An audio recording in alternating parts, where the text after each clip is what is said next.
Hi everyone, it's Miss Donna and Mr. Bob, and we've got a story to read to you today.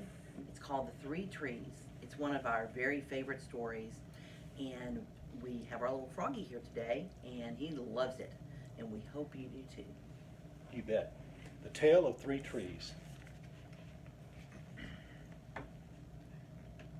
Once upon a mountaintop, three little trees stood and dreamed of what they wanted to become when they grew up.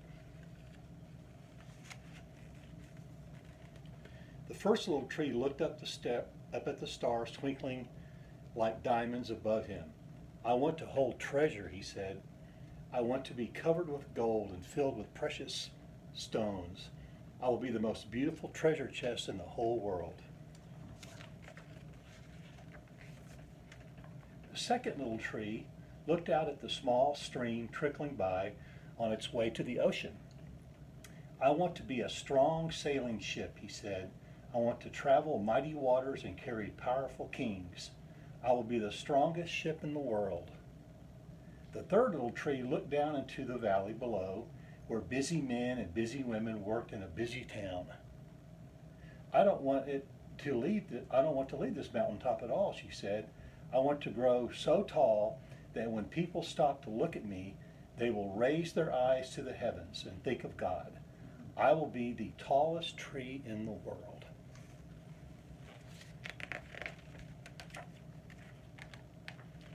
The first woodcutter looked at the first tree and said, "This tree is beautiful.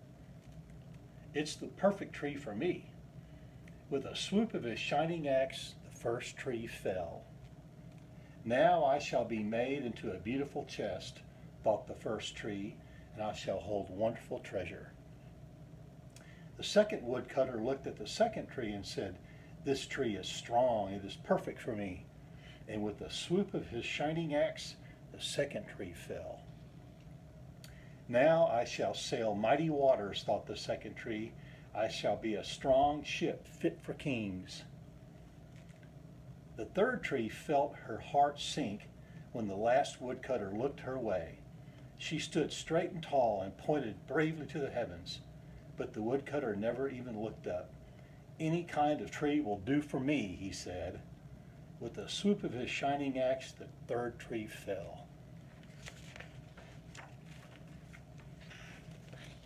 The first tree rejoiced when the woodcutter brought him to a carpenter's shop, but the busy carpenter was not thinking about treasure chests. Instead, his work-worn hands fashioned the tree into a feed box for animals. The once beautiful tree was not covered with gold or filled with treasure. He was coated with sawdust and filled with hay for hungry farm animals.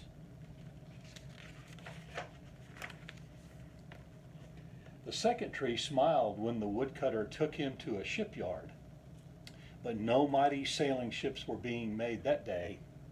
Instead, the once strong tree was hammered and sawed into a simple fishing boat. Too small and too weak to sail an ocean or even a river. He was taken to a little lake. Every day he brought in loads of dead, smelly fish.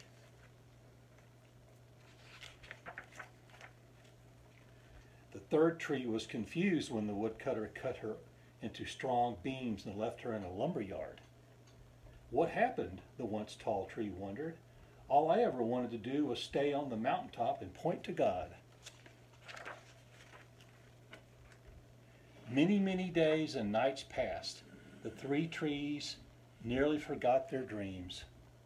But one night, golden starlight poured over the first tree as a young woman placed her newborn baby in the feed box. "I wish I could make a cradle for him," her husband whispered. The mother squeezed his hand and smiled as the starlight shone on the smooth and sturdy wood. "This manger is beautiful," she said. And suddenly the first tree knew he was holding the greatest treasure in the world. Baby Jesus. One evening, a tired traveler and his friends crowded into the old fishing boat.